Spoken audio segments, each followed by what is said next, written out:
Whatever. Well, yeah, because I set up my audio recording equipment. So if the video is lost, I should have audio from you and Grandma. So like the family history and all those questions about like growing up and stuff like that. Like that's not what I wanted to ask you. Okay. So like I'm coming at it from I've got 2 young sons, 4 and 2, and can I get something for you? Oh, you want the light? Oh yeah, very good. Oh yeah, there you go. That brightens things up a bit. Your backstage lighting.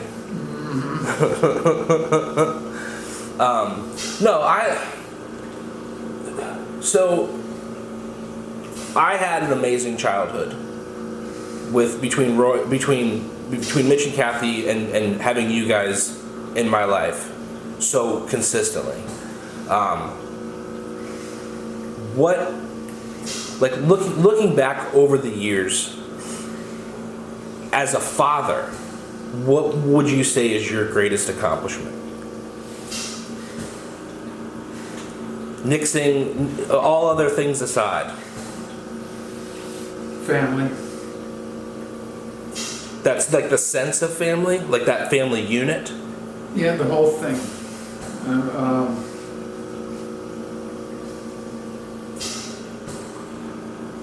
mean, from the very beginning. Like when you and Grandma started having babies, basically. Yeah, even before that, even when we were first married. We both, I kind of agreed that money wasn't that critical. Yeah.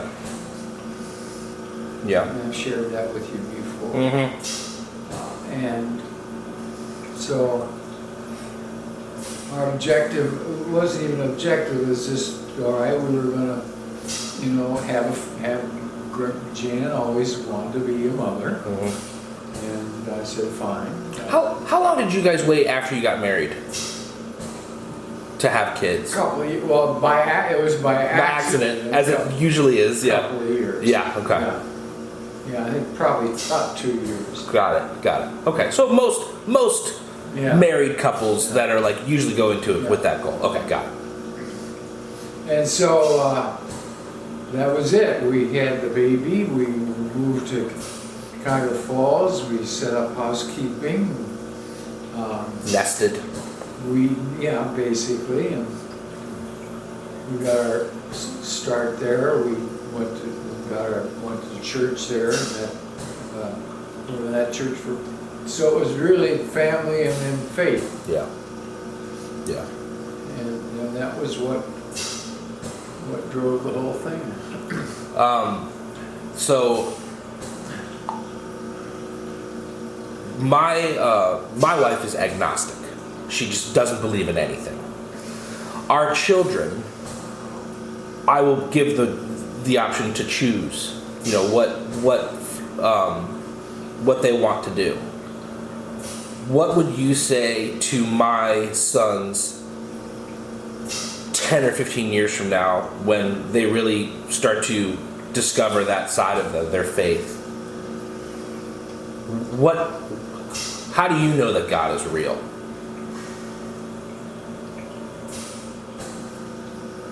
That's a loaded question, I know. It's a really loaded one, and you may not like what you hear. Please. No, I want your heart. Share your heart.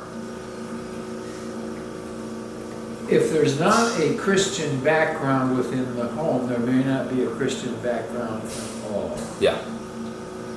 And I understand Randy's position, but that's a huge concern. And very frankly, because more likely than not, there wasn't any Christian background in her family. There was. They had like a bad experience with the church, and a lot of families have experienced that. Families do. Yeah. I saw that not in my life, but in the lives of other people. Particularly in Mom and Dad Tillis. Yeah. Oh, okay. They had some bad experiences. Okay. But I never knew that. Yeah. But yeah, that's a concern, and it's always a daily part of my prayer. Yeah. You guys are always there because of the faith issue. What my desire certainly is that every single member of my family be with me. Of course. In the time to come. Now, I don't know how God works or thinks, or there's all kinds of stuff. I mean, because still have questions of my own. Sure. But that's my concern. I've been reconciling one of the things I've struggled with lately is just kind of reconciling the greater cosmos, the likelihood of intelligent life elsewhere in the universe. But then you look back on biblical passage, God created the heavens and the earth. And it all could be reconciled in just that one sentence. Yeah. You know what I mean? Yeah. But that's one of the things I've struggled with lately is Yeah. okay, so if it's a humanity-focused endeavor, how do you reconcile the greater cosmos? Yeah. But I appreciate that. Yeah. Best memory with Kathy, or something just off the top of your head, something that stands out in the history. Stubborn. Beautiful. Shoot from the hip. Yeah. Yeah. And that's where she got in a lot of trouble. Also, very talented, very caring. Driven. Yeah. A ball of fire.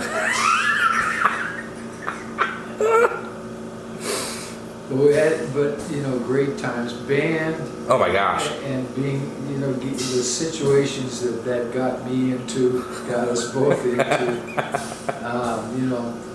We went to, when we moved to Paynesville, we got involved with the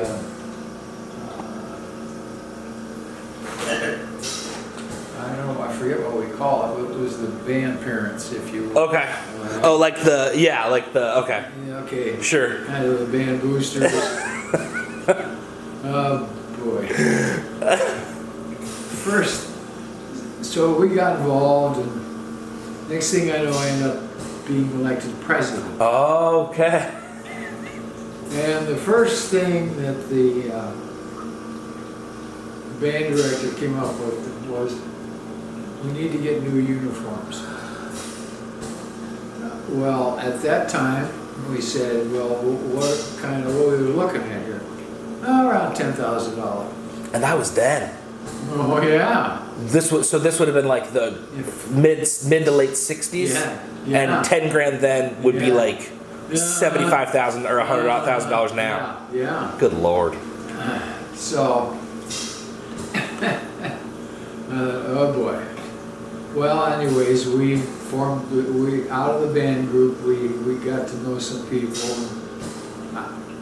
And it ended up being probably one of the easiest jobs and hardest jobs. So we did band concerts. We did show concerts. We got in it was still part of thank God for us, it was still part of the big band era. I know. That era of music. So we had Buddy Rich. Yeah. We had, what else did we have? Woody Herman.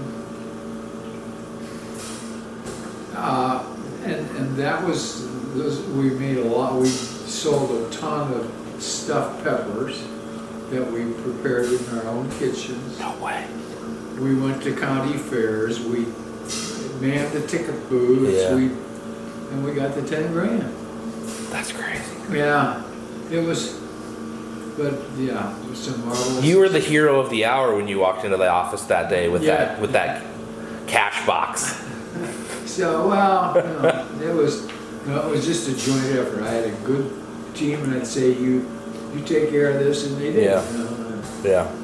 We had a lot of support from the community. I went to radio talk shows to promote the concerts, and so Karen and some of the DJs. Karen and Kelly were also in the band as well. They all marched? They all marched. Yeah. Yeah. So that was probably fun to see down the line me march. Yeah. I can't remember if Jessica ever marched. Oh, yeah. That's right, she did. She did, yeah. And kind of like a full circle moment. Which reminds me of a situation with you. Oh, please share. I don't know where you're going with this, but I'm already intrigued. You were playing flute, and there was something you got into with Mom over tempo.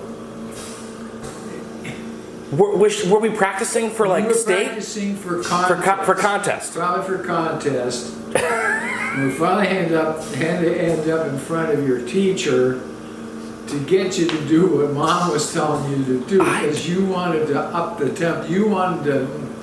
Okay, that sounds more like me. Yeah. That sounds like me. And it ended up being a thing. And being a thing. That's great. That was funny. Kelly told me a story the other night about Karen's car blowing up on the side of the highway. Lord. When was this? We were here. She was coming back from Cleveland. She was coming back from a concert. Okay. At Blossom, maybe. I think this may involve your dad. Oh, please do tell then. As I recall the story, we get a call, probably from a phone booth because she didn't have any cell phones then, that her car was on Interstate 77 southbound on fire. And this is a car that we both really kind of liked because it was, I can't remember what the... Make and model. Kelly said that Karen loved that car. Oh yeah, it had a checkerboard, it had like a checkerboard design. Okay. It was a car that was designed on the back of a napkin in a restaurant by the president of General Motors. Okay. That much I remember. So we can do some digging and find out what that is later. Anyways, she comes back to find some idiot in her car stealing her stuff. And when we look back, the only thing that made any sense as to why it caught fire was that your dad had been working on it. What was he? Do we know what he was doing? Like an oil change? It was some electrical thing. Oh no! I think so. So the working theory is, though it may have never been told to his face, was that Mitch was responsible Could have been. for the demise of that vehicle. Oh my gosh! I wish I could remember the name of it because it was a very well known. That's funny. Was it a gremlin? Yeah. It was a gremlin. Actually, for some reason that just that came to me. It was a gremlin. It was a gremlin. Okay. Because it was Lee Iacocca, Okay. who was president of GM at the time. Iacocca. Okay. And he pulled a miracle out for GM. In the form of the gremlin. No, well, just in terms of the corporation itself. Oh, okay. I mean, it was in bad shape, and he borrowed a lot of money from the government, paid it all back. Yeah. Yeah. Turned it around. Yeah.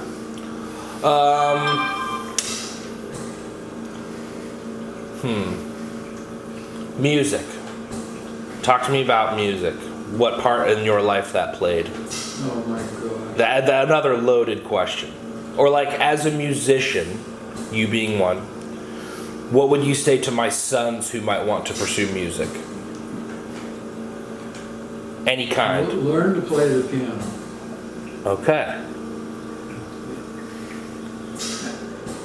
And then you can see whether you have talent or gifts. Some people have talent, some people have gifts. Yes. Like when we're watching that 8-year-old kid play Bach, I know. that's a gift. That is a gift. Yeah. Talent I had. Desire, I didn't. Okay.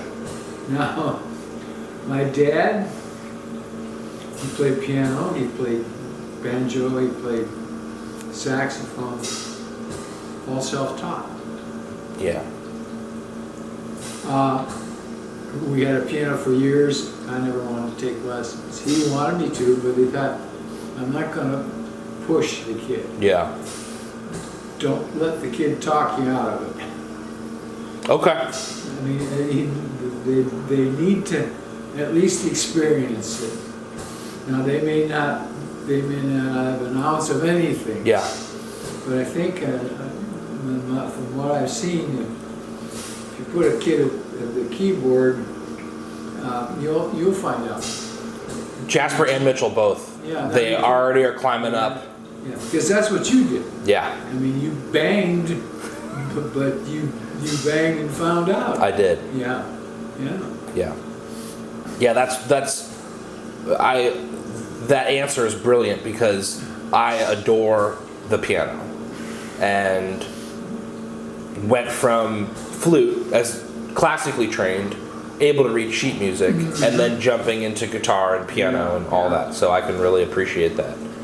I mean, I had the opportunity to play. I played in a couple of bands. I have a wonderful photo that surfaced at the house of you playing with that band, or one of those bands. One of the bands. You were playing bass guitar in one of those photos. At that point, I may have been. Yeah. Yeah. Because I saw you in the picture. You're playing that Paul McCartney violin bass. Yeah. The Univox. Don't remember that much. Yeah, it was a Univox. Yeah.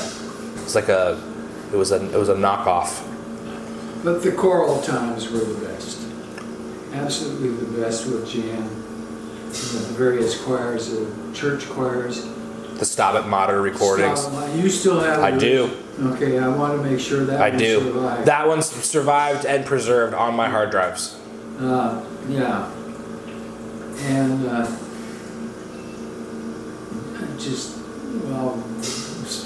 we did them all, The Night Visitor, which was a classic.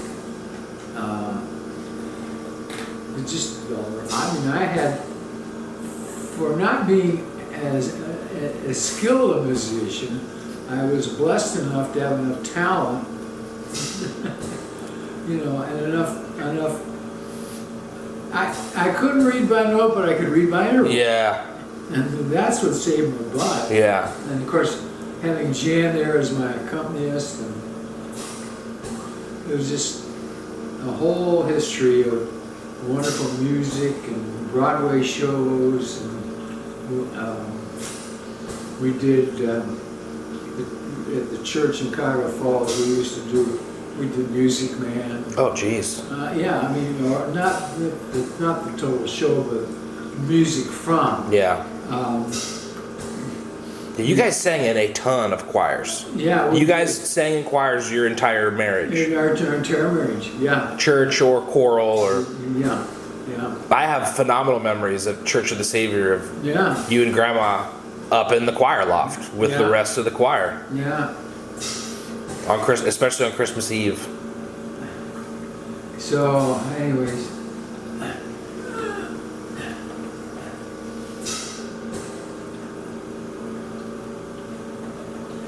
Yeah, then we come back